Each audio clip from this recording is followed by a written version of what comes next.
오늘 본문의 말씀은요,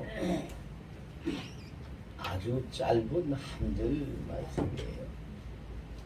로마서 11장 36절이라는 11장 제일 끝절 짧은 한 절 말씀인데, 여러분 뭐 아시는 분들은 아시겠지만 로마서라는 책은 성경 중에서 어떤 역할을 하고 있느냐 하면은요, 사람들이 별명을 붙이기를 성경 중에 성경이라고 별명을 붙이고, 계란에 비유하는 사람은 노른자가 로마서라고 비유하는 사람들도 있습니다.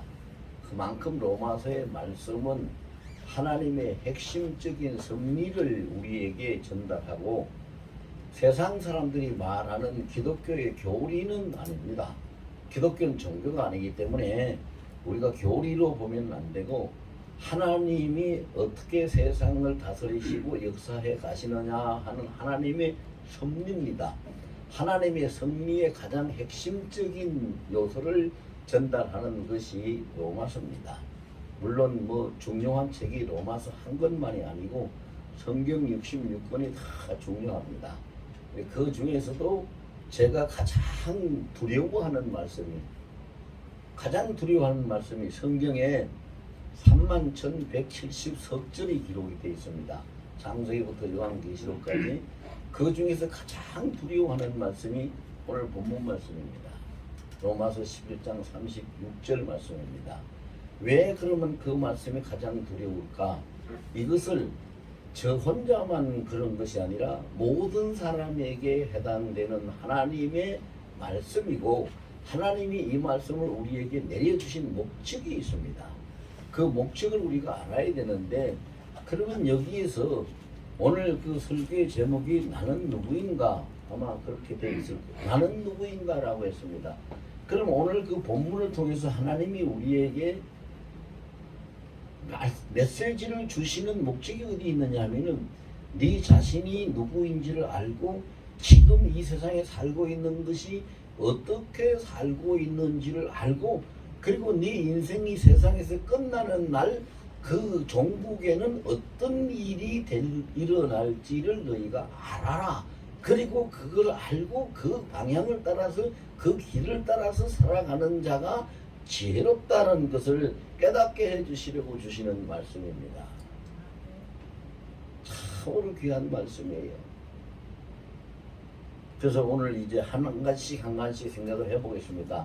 제일 처음에 생각할 것은 나는 누구인가, 이걸 우리가 먼저 생각을 해야 됩니다. 그 다음에 두 번째는 나는 지금 현재 살고 있는 이 삶을 어떻게 살고 있는가라는 것. 그리고 세 번째는 내 인생의 마지막 날 나는 어떻게 되는 것인가 하는 것을 알고 있어야 되지. 그것을 알고, 여러분 세상 사람들 중에 무슨 그 학자들이 그런 말을 잘 합니다만은, 사는 것보다 더 중요한 것이 어떻게 죽느냐 하는 것이라는 말도 있습니다. 왜 그래요? 그 사람이 보람있게 살다가 일생을 끝나면 그 사람은 그 죽음 자체가 그 인생의 가치를 평가하는 죽음이 되는데, 보람있게 살지 못하다가 그냥 살다가 죽으면은 그 인생의 가치가 아무것도 없어져요. 아이고 그 사람 그렇게 살더니 그냥 가버렸네, 그냥 이러고 말아버려요. 그 인생의 가치가, 종국이 참 중요해요. 마지막이 어떻게 될 거냐 참 중요한데, 마지막에 유종의 미를 거두고 마지막에 내 인생을 정말로 가치 있는 삶으로 만들려면은 처음부터 기초부터 알아야 되는데, 기초가 뭐냐? 내가 누구냐 하는 것이 아는 것이 그게 기초고, 그 다음에 두 번째는 인생을 건물로 다닌다면은 내가 누구냐 하는 걸 아는 것이 내 인생의 터가 되는 것이고, 그 다음에 내가 지금 현재 어떻게 살고 있느냐 하는 것을 아는 것이 내 인생의 건물이 되는 것이고, 마지막에 내가 어떻게 될 것이냐 하는 종국의 종말을 아는 것이 내 인생의 마침표를 찍는 것이 되지요. 근데 예수 안에 있는 인생은 마침표는 없습니다. 이 세상에서 끝나는 인생이 아니기 때문에. 그래서 모든 이 세상에 80억 가까운 인구가 살고 있다고 하는데요. 그 사람들 중에서는 인생이 마침표를 가지고 사는 사람이 있는가 하면 쉼표를 가지고 사는 사람이 있습니다. 마침표는 이 세상이 끝나는 사람이 마침표입니다. 이 세상의 삶이 끝나면 그 인생이 끝나는 겁니다. 근데 쉼표는 이 세상의 삶이 끝나는 것이 아니라 이 세상의 인생이 끝나면 다시 주님 앞에 돌아가서 영광의 나라에서 다시 살게 될 그 잠깐 이상하는 잠깐 쉬는 기간이 있을 뿐이지 죽지 않기 때문에 쉼표라가 이 얘기를 하는 겁니다. 그렇게 붙여서 말을 합니다. 그럼 나는 누구인가? 오늘 본문에 그렇습니다. 만물이 주에게서 나왔다. 만물이 주에게서 나왔다면 이 만물이라는 것은 만 가지의 어떤 사물이라는 얘기가 아닙니다. 전체를 통틀어서 이야기하는 것이죠. 하나도 예외 없이 모든 것이 다 주에게서 나왔다. 그러면 모든 것이 주에게서 나왔다는 뜻은 무슨 뜻일까요? 모든 만물을, 그 창세기 1장, 그래서 성경의 시작이 그걸로 시작합니다. 창세기 1장 1절에 보면은 태초에 하나님이 천지를 창조하시니라 라고 시작을 합니다. 그래서 그 천지라는 것은 하늘부터 상천하직, 하늘부터 땅까지, 땅 아래까지 모든 것을 하나님이 다 지으셨다. 그렇기 때문에 하나님이 지으셨기 때문에 만물이 하나 주께로부터 나왔다 하는 것은 지극히 올바르고 당연한 표현입니다. 그럼 우리가 이것을 왜 알아야 됩니까? 내가 주에게서 나왔다면, 여러분 보세요. 여러분들이 문방구에 가서 볼펜 하나 사든지 시장에 가서 가정에서 쓸 물건을 하나 사도 필요해서 삽니다. 그렇죠? 필요 없는 거 그냥 괜히 돈 쓰려고 사지 않죠. 사가지고 버리려고 사지 않죠. 필요하기 때문에 사는 겁니다. 마찬가지로 이 세상에 아무리 많은 사람들이 살고 있어도 우리가 이 세상에 태어나서 사는 것은 하나님이 필요해서 우리를 이 세상에 이렇게 너는 이렇게 살아야 된다 하는 그 계획서를 가지고 이 세상에 보내는 것입니다. 그러므로 내가 누구냐, 나는 누구인가를 알게 되면 내가 어떻게 살아야 되는 존재인지를 깨달을 수가 있게 되는 겁니다. 우리나라가 자꾸 인구가 감소되고 그래서 그 출산율이 낮아가지고 걱정을 엄청 하고 있는데 저는 참 충격적이고 놀라운 기사를 봤는데 며칠 전에 그런 뉴스가 났죠. 여러분들 보신 분들 많으실 거예요. 병원에서 아이는 신생아 아이는 태어났는데 출생신고가 안 된 것이 2063명이나 돼요. 그거 어디로 갔어요? 출생신고가 안 됐으면 이 세상에 없는 거잖아요. 자, 제가 그 가슴이 굉장히 아팠는데 그것을 보고 세상에 이럴 수가 있을까라고 가슴이 굉장히 아팠는데 그래서 가슴앓이를 하다가 못해서 주님 왜 이렇습니까? 이런 일이 있을 수가 있습니까? 주님 앞에 내가 한번 물어봤어요.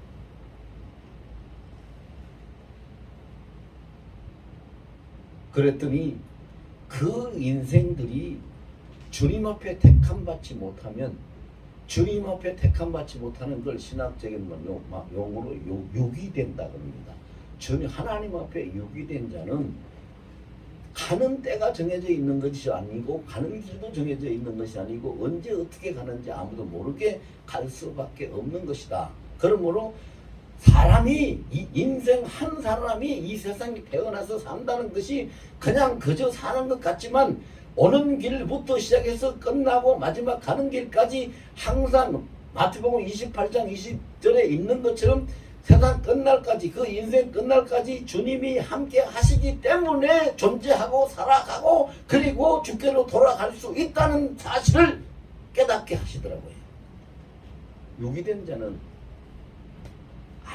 아무도 인간의 능력이나 인간의 노력으로 사람의 힘으로 살아갈 수 있는 것은 이 세상에 없어요. 사람뿐만이 아니에요. 짐승들도 마찬가지고 프랑포기도 마찬가지요. 하나님이 허락지 않으면은 아무것도 될 수 없어요. 근데 우리는 누굽니까? 주께로부터 왔어요. 주께로부터 왔는데 어떻게 왔어요? 자 보세요. 기가 막혀요. 우리가 하나님의 자녀로 왔어요. 하나님의 자녀로 왔단 말이에요. 로마서 8장 15절에 그렇게 기록하고 있어요. 하나님이 우리에게 양자의 영을 주시사 우리가 하나님을 아빠 아버지라고 부르게 하셨으니 너는 하나님의 자녀라는 거예요. 그러면 하나님이 나를 이 세상에 보내실 때 내가 그래서 하나님이 나를 제가 엊그저께 어떤 글을 하나 쓰다가 다음 주에 칼럼에 올리려고 영원한 내 편이라는 제목으로 글을 하나 써놨어요. 내가 태어나기 전부터 내 편이 되어주려고 기다리고 계시던 분이 그분이고, 태어나는 순간부터 이 땅에 사는 동안에 한순간도 빠짐없이 항상 내 편에 서서 내 편에서 일하시고 내 편에서 나를 이끄시는 분이 그분이시고, 그리고 그냥 왕이고 백성이고 창조주고 피조물이 아니라 아빠 아버지라고 불러라고 아버지가 되어주신 그분이십니다. 그럼 우리는 어떻게 살아야 됩니까? 그래서 제가 저 집사람이 어저께 좀 의아하게 생각을 했는지 모르겠는데, 제가 갑자기 집사람하고 이렇게 같이 앉아서 뭐 식사 시간인지 뭔 시간인지 정확히 기억은 안 나는데 내가 그랬어요. 갑자기 그냥 가만히 나는 왕이다. 나는 왕이야. 나는 왕이다. 그랬어요. 이상하겠죠. 저 사람 미쳤잖아. 남이 들었으면 미친 사람인 줄 알았을 거예요. 근데 왜 내가 그런 말을 하면요, 우리 주님은 만왕의 왕이세요. 만주의 주시고 만왕의 왕이, 왕중의 왕이란 말입니다. 그런데 나는 만왕의 왕이신 그분을 모시고 사는 왕 중에 하나, 그분 보좌에 앉아서 영원토록 하늘나라에 가서 함께 다스릴 왕이 되니까 나는 왕인 거예요. 내 존재를 깨닫고 나니까 이거 내가 이렇게 살아서는 안 되지. 이 기가 막힌 거예요. 내가 도대체 지금까지 어떻게 살았나. 아니 어린아이에게 구슬을 이렇게 가지고 놀라고 아빠가 사다 줬는데, 이 어린아이가 구슬을 하나 잊어버려가지고 잃어버린 그 구슬을 찾으려고 이 온성 다 뒤지다가 자기 아빠 서랍을 뒤져가지고 거기서 여기 있네 그러면서 꺼냈는데 그게 구슬이 아니고 진주알이었단 말이죠. 그 아이는 구슬을 찾으려고 했어요. 그런데 저 아빠 서랍에서 꺼낸 건 진주알이에요. 근데 그걸 가지고 아이들하고 같이 구슬 따먹 구슬 치기도 하고 놀고 하다가 그 구슬 그네 진흙탕에 뚝 굴러가가지고 그게 잃어버렸단 말이죠. 인생이 그렇게 어리석게 사는 그 인생들이 하나님 앞에 너무 많다는 거예요. 하나님의 자녀로서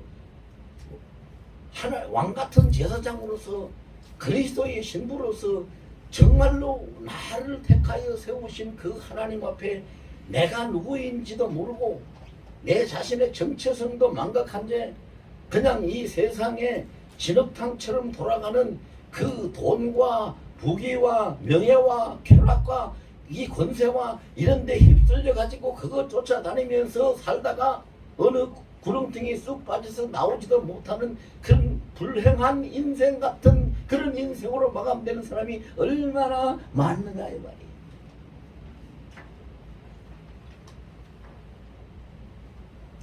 그래서 저는 소크라테스를 참 개인적으로 좀 존경을 합니다. 왜? 그 사람 말 한마디 때문에 너 자신을 알라.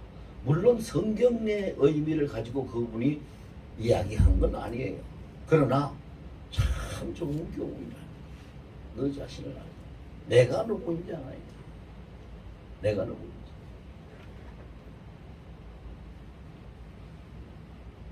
우리는 창세기 1장 27절에 보면은 우리를 하나님이 만들 때부터 어떻게 만드셨느냐? 하나님의 형상을 따라서 남자와 여자를 창조하셨다. 하나님 형상대로 만들었다고 했어요. 하나님의 형상대로 만들었지. 하나님을 아빠, 아버지라고 부르는 자녀가 되게 하셨지. 그 다음에 다 말하려면 수도 없지만요. 우리 힘으로는 살아갈 수 없는 동물 중에 가장 약한 동물이 여러분 뭔지 아세요? 양입니다. 양은 수행지보다도 더 약합니다. 양은 스스로 자기 자신을 위해서 먹을 것을 찾거나 살아갈 방비를 하거나 적과 싸워서 이길 수 있는 어떤 힘을 기르거나 이런 걸 아무것도 못합니다. 더더욱이나 양은 눈까지 시력까지 나빠가지고 30m 밖에 있는 것은 물체 구분을 못합니다. 그래서 30m 밖에서 자동차가 오는데 거기 자동차인지 뭔지 산인지 언덕인지 구분이 안 되니까 그냥 가다가 차에 깔려서 죽는 거예요. 그게 양이에요. 가장 약한 동물이 양입니다.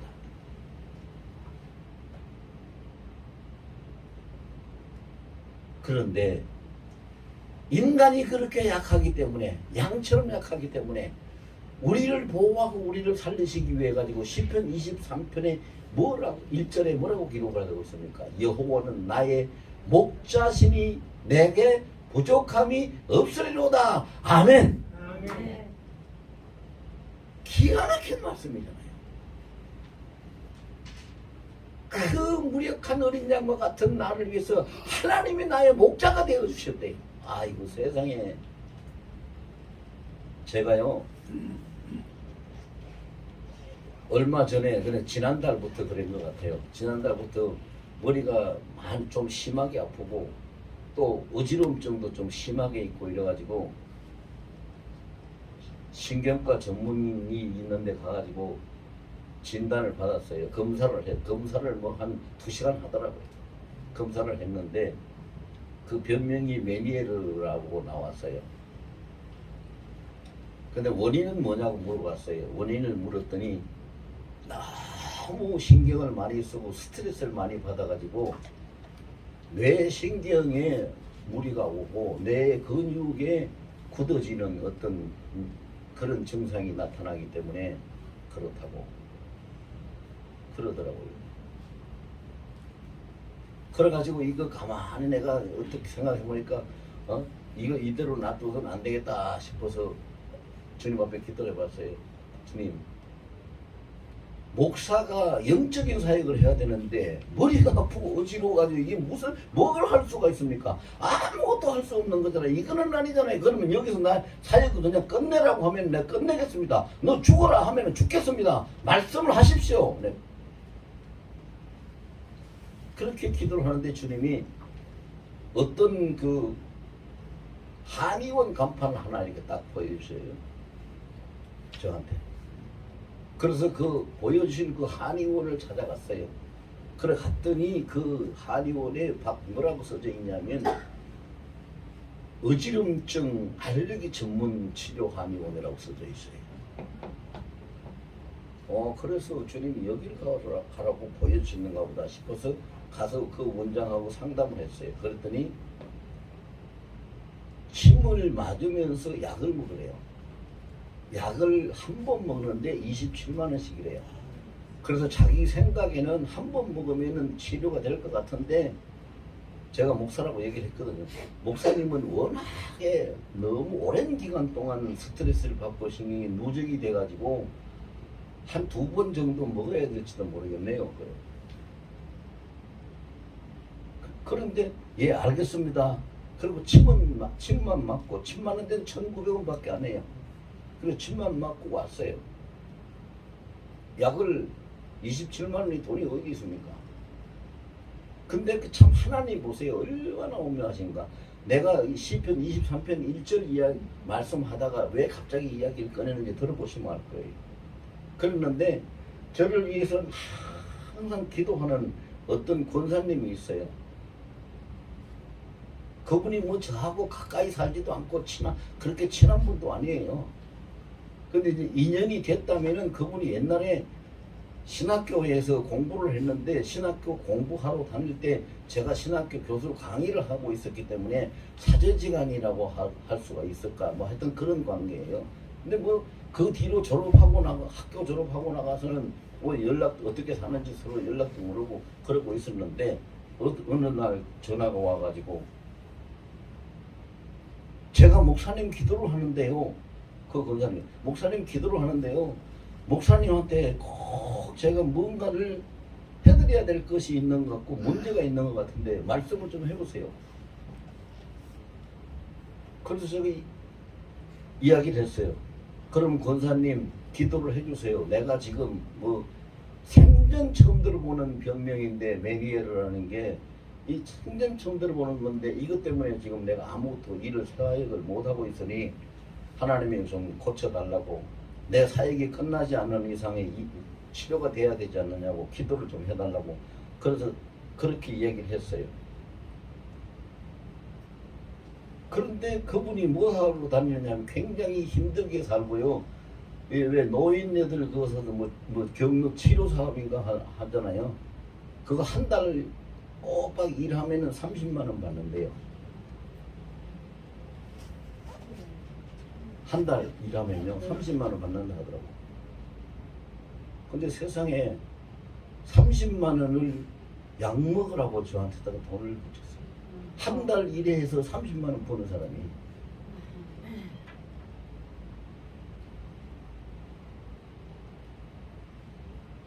그러면서 제가 막 뭐라 그랬어요. 내가 기도하는 사람이니까 기도하라고 얘기를 했지 내가 언제 돈 달라 했는데 왜 돈을 붙이냐고 막 뭐라 하니까 제가 보니까요 목사님 교회에서 목사님 아프다고 병원 데리고 가거나 약값 대줄 사람도 없는 것 같고 제가 이거 일이라도 해서 이렇게 놓고 조금씩이라도 보니까 그렇게 하나님이 감동을 주셔서 한 거예요. 자, 하나님이 목자가 되시니까 상상할 수도 없고 그 어떻게 해볼 기대할 수도 없는 데서 엉뚱한 좀 엉뚱한 것 같지만 그런 일들이 되어지는 것을 우리가 느껴요. 그러니까 내게 부족함이 없으리라다. 그러니까 빌립보서 4장 19절에 뭐라고 하나님 말씀하셨어요? 나의 하나님이 그리스도 예수 안에서 나의 하나님이 그리스도 예수 안에서 영광 가운데 그 풍성한 대로 너희 모든 쓸 것을 채우시리라. 그 말씀대로 하시는 거예요. 그럼 여러분 우리는 하나님 앞에 내 자신이 이런 존재라면 우리가 하나님을 어떻게 섬겨야 되겠어요? 정말 하나님이 내 아버지고 정말 하나님이 나의 왕이고 정말 하나님이 내 인생의 주인이고 정말 하나님의 뜻대로만 살아가도록 우리가 그렇게 살아야 되지 않겠어요? 그 다음에 두 번째로 우리가 지금 어떻게 살고 있느냐 오늘 본문에 보면은 그랬어요. 이는 만물이 주에게서 나오고 그 다음에 딱 6글자가 있는데 주로 말미암고라는 거. 주로 말미암고라는 이 글자 6글자가 굉장히 많은 내용을 담고 있어요. 이 말은 무슨 말이냐면요. 영어로 얘기하면 by Jesus, 오직 예수에 의해서만 살 수 있다는 거예요. 주님을 떠나서는 주님에 의하지 않고는 주로 말미암지 않고는 아무것도 살아갈 수 있는 생명체가 이 땅에 없다는 거예요. 그걸 이야기하는 거예요. 근데 성경을 보니까 그게 다 있어요. 요한계시록 21장 6절에 보면은 나는 알파요 생명이라 나는 알파요 오메가라 내가 모든 것을 이뤘다 그래. 처음이고 나중이고 시작이고 끝이라. 그러니까 우리 인생 이 땅에서 시작하는 우리가 응애하고 태어나면서 시작하는 인생의 시작부터 마치는 그 종점까지 오메가까지 주님이 다 하신다는 것이고 예레미야 33장 2절에 보면은 모든 세상의 역사와 모든 만사 모든 일들을 주께서 다 행하시고 주께서 다 계획해서 만드시고 주께서 다 성취하시고 계시니 너희는 내게 부르짖어라. 왜 내게 부르짖으라고 했어요? 내가 다 아는데 너희가 나에게 말을 해야 이런 걸 도와주시오, 이렇게 해주시오 라고 해야지 되지 않겠느냐, 그런 뜻으로. 물론 그렇게 구하지 않아도 하나님은 다 아셔요. 다 아시지만 모든 일을 행하시는 거예요. 그리고 이제 한 가지 우리가 명심해야 될 것이 있어요. 우리가 예수님에 의해서 살아간다면, 주로 말미암아 살아간다면 절대로 잊어버리면 안 되는 성경 구절 한 절이 있는데, 그 성경 구절 한 절이 뭐냐면 로마서 12장 3절이에요. 그랬어요. 하나님이 각자 모든 사람에게, 각양 모든 사람에게 좋은 은사로, 은사라는 것은 하나님이 베푸시는 선물이에요. 그 이렇게 하는 은혜의 선물로 베풀어서 주시는 것이니까 각양 좋은 것을 하나님이 맞춰서 주신다 이 말이에요. 그러니 너희는 어떻게 하나? 마땅히 생각할 그 이상의 생각을 품지 말지어다라고 했어요. 근데 인생은 마땅히 생각할 생각을 품고 사는 것이 아니라 자기 욕심에 이끌려서 살아요. 자기 안목의 정욕, 그 육신의 욕심에 의해서 이생의 정력이 욕심이 있어요. 크게 이끌려서 마땅히 생각할 그 이상을 생각하지 말고 주님을 섬기고 산다면은 주님은 어떻게 해줄까요? 우리한테 한치도 손해 안 보도록 하신다고 약속을 하시겠어요. 그 약속을 어디다 하셨느냐? 로마서 8장 28절에 말씀하셨어요.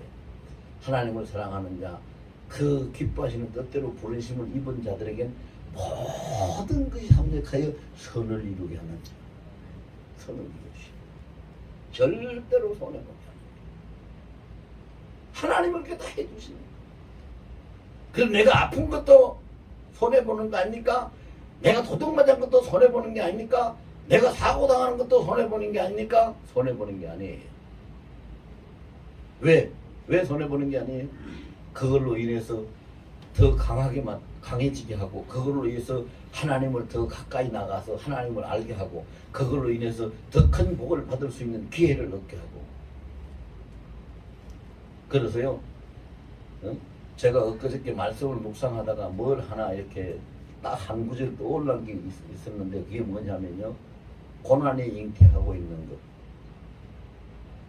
여자가 아이를 잉태하듯이요, 고난이, 우리 일생을 살아가면서 고난을 받지 않는 사람은 아무도 없는데 고난이 잉태하고 있는 것이 있어요. 사람마다 다 달라요.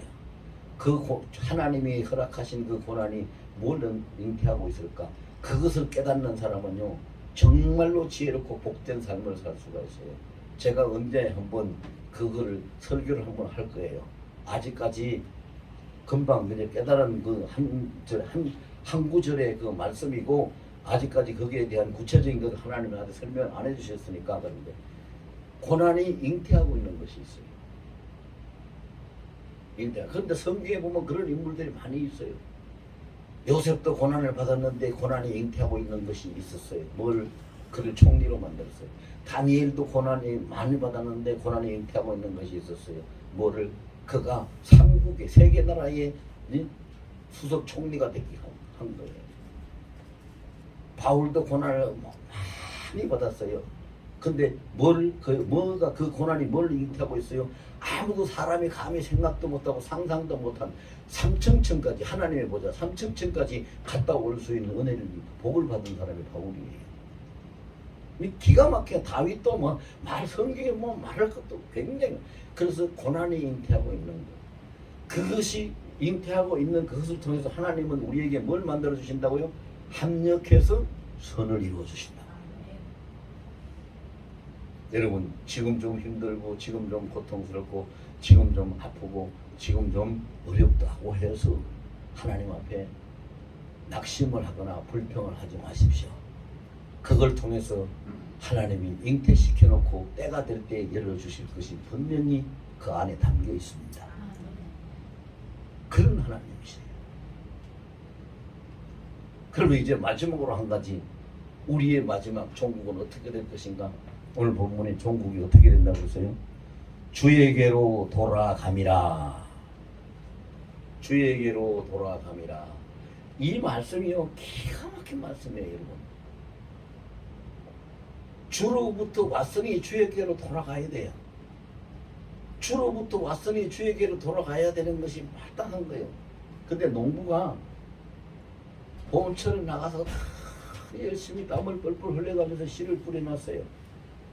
씨를 뿌려놨는데 추수 때가 돼서 추수하려고 가보니까 열매를 잘 맺고 있는, 알곡을 잘 맺고 있는 그 곡식도 있지만 아예 그냥 쭉정이만 있고 알곡이 하나도 없는 것들이 거기에 많이 섞여 있고, 또 잡초와 가시가 그런 것이 섞여서 그냥 아예 막 그냥 곡식이 안 된 것이 많이 있어요. 그럼 여러분 어떻게 하겠어요? 알곡만 베서 오지 그 쭉정이나 가시나 그 잡초가를 다 베다가 곡간에 들이 갖다 놓는 바보는 없어요. 하나님의 방법도 똑같아요. 그래서 성경에 뭐라고 그러냐, 하나님의 법을 이야기했는데 하나님은 너희가 뿌린 대로 거두리라, 심은 대로 거두리라, 행한 대로 받으리라, 이렇게 말씀을 하고 계세요. 그래서 하나님이 이 땅에 우리를 보내셨는데 우리가 어떻게 내가 누군지를 알고 내가 어떻게 사는지를 알고 제대로 살아가는 사람은 마지막으로 주님이 주의 보호자로 함께 돌아가서 주와 함께 왕노릇하게 되는 겁니다. 그런데 그렇게 살지 못한 자는 이제는 다 지옥불에 떨어져서 다 불태워지고 마는, 버려지고 마는 그런 존재밖에 될 수 없어요. 그래서 하나님께 돌아가는 길은 과정이 있어요. 무조건 이 땅에 와서 산다고 다 하나님께 돌아가는 것이 아니라, 첫째는 무슨 과정이 있느냐, 성경에 보면은 그 말씀이 분명히 기록되어 있고, 히브리서 9장 27절에 보면은요, 사람이 한 번 났다가 죽는 것은 정한이 있으나 그 후에는 반드시 심판이 있으리라. 그래서 하나님, 우리가 주에게로 돌아갈 때는 반드시 심판을 거쳐야 돼요. 심판을 거쳐야 되는데, 믿는 자는, 예수 믿는 자는 그 믿음이, 예수 믿는 자는 그 믿음이 주님 앞에 합격이 되어 통과가 돼가지고 영광의 나라로 주의 보좌로 주께로 다시 돌아가요. 근데 믿지 아니한 자는, 믿지 아니하는 그 죄는 갚을 길이 없어요. 여러분, 성경에 보면은 사람이 어떤 죄를, 살인을 하거나 하면 어떤 죄를 져도 다 사함을, 하나님 앞에 사함을 받고 구원받을 수 있다고 했는데, 성령 회방하는 죄는 구원을 받지 못한다고 그랬어요. 그럼 성령 회방죄가 뭐냐? 구체적으로 이야기한다면요, 하나님이, 사람이 다 다니면서 입으로 전도 안 해도 하나님이 어떤 사람을 통하든지 어떤 사건을 통하든지 어떤 기회를 통해 가지고 그 사람에게 깨닫게 하는 성령의, 그걸 보고 신학적으로 내적인 소명이라고 합니다. 내적으로, 자기 인격적으로 내적으로 부르심을 주는 것 줘요. 그런데 그 부르심을 따라서 나와서 하나님을 믿고 신앙생활을 하는 사람은 하나님의 뜻대로 가는데, 그 부르심을 받지 않고 따르지 않는 사람은 성령의 인도하심을, 성령의 부르심을 배방하고 따르지 않는 거예요. 그런 사람은 사함받을 수가 없다고 그랬어요. 그래서 결국은 지옥불에 떨어질 수밖에 없어요. 그래서 반드시, 자, 사람들이 농부, 아까 제가 농부 이야기는, 농부가 추수를 할 때 그 추수해가지고 그냥 무조건 다 곡간에 들이는 게 아니라 알곡하고 쭉정이하고 다 이렇게 구분해서 알곡만 곡간에 들이듯이 주님도 이 땅에 마지막 때 오셔 백보자 심판을 하러 오실 때 오셔가지고 심판을 해요. 심판을 해서 예수 믿고 구원 얻은 자는 영광의 나라로 주의 보좌로 가요. 그리고 믿지 않고 구원을 얻지 못한 모든 자는 다 지옥불에 떨어져서 다 불타버리고 마는 거지요. 그러면 영광의 보좌, 주께로 돌아가는 자는 뭘로 돌아가느냐? 성경에 보니까 이 기가 막혀요. 기가 막힌 것이 이게 지금, 주께로 다시 돌아가는 자는 로마서 8장 17절에 보니까 주와 함께 하나님 나라의 상속자가 되어서 돌아간다. 요한계시록 19장 7절 8절에 보니까 그리스도의 신부가 되어서 돌아간다. 도대체 이거 어떻게 우리가 그렇게 될 수 있어요? 어떻게 그렇게 될 수? 그 다음에 로마서 5장 17절에 보니까 주께로 가서 주와 함께 영원히 왕노릇한다. 세상 영토로 왕노릇한다. 영원히. 이렇게 우리가 주께로 돌아가는 거예요. 우리 정복은 마지막은 어떻게 됐어요? 이미 결정되어 있는 거예요. 내 마지막이 어떻게 될까? 아니요. 미결사항이 아니에요. 앞으로 사는데 달려있는 게 아니에요. 이미 결정이 됐어요. 이미 결정이 됐어요. 제가 설교 도중에 그 사적인 그것을 이야기해서 좀 죄송한데요. 자꾸 아까부터 한 서너 차례 자꾸 감동을 주셔서 말을 안 할 수가 없네요. 양희경 성도님, 사도행전 16장 31절을 말씀을 주셨으니까 꼭 붙들고 성도님 뿐만이 아니라 그 가정이 전체가 구원을 얻고 주님 앞으로 돌아갈 수 있기를 예수님을 축원합니다. 아멘. 그 말씀을 몇 번째 지금 자꾸 주셔서 제가 할 수 없이 말씀을 드리는데 설교도 중에 이렇게 하면 좀 그런데 어쩔 수 없죠. 하나님 뜻이니까. 그래서 이제 말씀을 정리합니다. 이 땅에요, 우연히 그냥 왔다 그냥 가는 자는 하나도 없습니다, 여러분. 절대 없어요. 모든 만물은 주님의 계획에 의해서, 주님의 그걸 하나님의 작정이라고 합니다. 주님의 계획에 의해서 때에 따라서, 지역에 따라서, 그 시기에 따라서, 그 목적에 따라서 가장 합당한 때에 주님이 이 땅에 보내십니다. 그래서 이 땅에서 보내놓고 사는 기간 동안에는 주님께서 모든 일을 경영하시고 이끄시는 말 그대로 주님으로 말미암아 주님께 의해서 살아가도록 함께 세상 끝날까지 동행하여 계십니다.